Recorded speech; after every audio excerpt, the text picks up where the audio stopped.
बिस्मिल्लाहिर्रहमानिर्रहीम। I am from Progressive Model School main campus Peshawar Road Rawalpindi, जमात हफ्तम, मज़मून उर्दू। स्टूडेंट्स, आज हम पढ़ेंगे सबक नंबर 21 ज़राअत की अहमियत। जैसा कि आपको मालूम है कि पाकिस्तान एक ज़रई मुल्क है और इसकी जो ज़्यादातर आबादी देहात में रहती है उनका पेशा ज़राअत से मुंसलिक है और पाकिस्तान की तरक्की के लिए ज़राअत रीढ़ की हड्डी की हैसियत रखती है और इसी की वजह से हमारे मुल्क में बहुत तरक्की हो रही है। और मुल्क में तरक्की को फ़रोग़ देने के लिए और ज़राअत में अपने आप को खुद कफ़ील करने के लिए ये ज़रूरी है कि किसानों को बहुत ज़्यादा सहूलतें पहुँचाना होंगी और उनके लिए आसानियाँ पैदा करना होंगी ताकि हमारा मुल्क मज़ीद तरक्की कर सके। सबसे पहले आते हैं मुश्किल अल्फाज के मायने की तरफ। मुंसलिक, जुड़ा होना। मईशत, किसी मुल्क का माली निज़ाम। मफलूज, चलने फिरने के काबिल ना रहना। अपाहज, इनकिलाब बर्पा करना, बड़ी तब्दीली लाना। ज़राअत, खेती बाड़ी, काश्तकारी। क़ुव्वत मुदाफ़ियत, मुकाबला करने की क़ुव्वत, मुकाबला करने की ताकत। खुद कफ़ील होना, किसी भी शोबे में किसी का मोहताज ना होना। बेनियाज, जो किसी का मोहताज ना हो। अजनास, जिन्स की जमा, यहाँ इससे मुराद है फसलें। नक्स कहते हैं खराबी को। ज़र मुबादला, तिजारत में बदले की रकम। रीढ़ की हड्डी, बुनियादी चीज़, निहायत अहम। डोर डंगर, माल मवेशी। इस कहानी का मरकज़ी ख्याल ये है कि ज़राअत किसी भी मुल्क की तरक्की में रीढ़ की हड्डी की हैसियत रखती है। अगर हम मुल्क को तरक्की की राह पर देखना चाहते हैं तो हमें ज़राअत को फ़रोग़ देना होगा और किसानों को सहूलतें पहुँचाना होंगी ताकि उनके लिए आसानियाँ पैदा हो सकें। अब आते हैं एक्सरसाइज की तरफ। सवालात के जवाबात। सवाल नंबर 1 है, ज़राअत और इंसान का रिश्ता कब से है? जवाब, ज़राअत और इंसान का रिश्ता बहुत पुराना है, बल्कि अगर ये कहा जाए कि सबसे पहले इंसान ने इस दुनिया में कदम रखा, ज़राअत का काम शुरू हो गया, तो ये बेजाना होगा।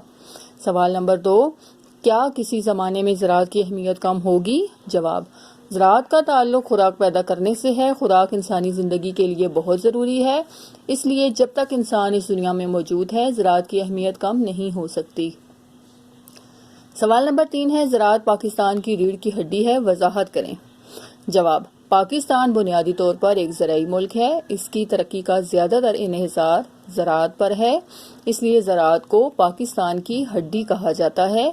जिस तरह इंसानी जिस्म में रीढ़ की हड्डी निहायत अहम किरदार अदा करती है, इसी तरह ज़राअत पाकिस्तान की रीढ़ की हड्डी है। सवाल नंबर 4 है, कौन सी सनतें ज़रई पैदावार की मरहून मिन्नत हैं? जवाब, आटे और चावल की मिलें, खुर्दनी तेल बनाने के कारखाने, धागा बनाने, कपड़ा बनाने की सनतें ज़रई पैदावार की मरहून मिन्नत हैं। सवाल नंबर 5 है, कुदरती खाद से क्या मुराद है? इसके अलावा दूसरी किस्म की खाद कौन सी है? जवाब, इंसानों का फुजला और जानवरों का गोबर कुदरती खाद है। इससे फसलें बड़ी तेजी से बढ़ती हैं और यूरिया से मसनूई खाद तैयार की जाती है। सवाल नंबर 6 है, डेयरी फार्म से हमें क्या हासिल होता है? जवाब, डेयरी फार्म से हमें दूध, क्रीम, मक्खन, पनीर और देसी घी हासिल होता है। सवाल नंबर 7 है, दरामदात और बरामदात से क्या मुराद है? जवाब, अगर कोई चीज़ बाहर के मुल्क से अपने मुल्क में लाई जाए और तो इसे दरामदात कहा जाता है, जबकि अगर अपने मुल्क की कोई चीज़ मुल्क से बाहर भेजी जाए और ज़र मुबादला कमाया जाए तो इसे बरामदात कहा जाता है। सवाल नंबर 8 है, पाकिस्तान के किन इलाकों में आम और कीनू ज़्यादा मिकदार में पैदा होते हैं? जवाब, पाकिस्तान में मुल्तान के करीब शुजाआबाद में दुनिया का बेहतरीन आम पैदा होता है। हम ये आम बाहर के मुल्कों में भेजकर बहुत सारा ज़र मुबादला कमाते हैं। कीनू के लिए सरगोदा बहुत मशहूर है। यहाँ आला किस्म का कीनू पैदा होता है जो दूसरे ममालिक में बरामद किया जाता है। सवाल नंबर 9, सनत का ज़राअत के साथ क्या ताल्लुक है? जवाब, सनत और ज़राअत का चोली दामन का साथ है। صنعتوں کے لیے بہت سا خام مال زراعت سے مہیا ہوتا ہے۔ لاسٹ کوشچن ہے، روغنی اجناس سے کیا مراد ہے؟ جواب، ایسی فصلیں جن سے تیل نکالا جائے انہیں روغنی اجناس کہا جاتا ہے۔ ہمارے ملک میں سورج مکھی اور کینولا سے تیل نکالا جاتا ہے، یہ روغنی اجناس ہیں۔ اسٹوڈنٹس، آپ کو اس چیپٹر کے لیے ایک ایکٹیویٹی ہے۔ کوشچن ہے، زرعی پیداوار کس طرح بڑھائی جا سکتی ہے؟ تجاویز دیں۔ آپ نے ایک پیراگراف کم از کم 5 سے 6 لائنوں کا ایک پیراگراف آپ نے لکھنا ہے اور اس میں آپ نے اس کا آنسر لکھنا ہے کہ زرعی پیداوار کس طرح بڑھائی جا سکتی ہے۔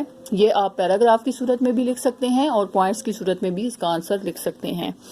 الفاظ کے جملے بنائیں، ان کے معنی میں آپ کو بتا چکی ہوں اور جملے آپ خود سے بنائیں گے۔ Thank you.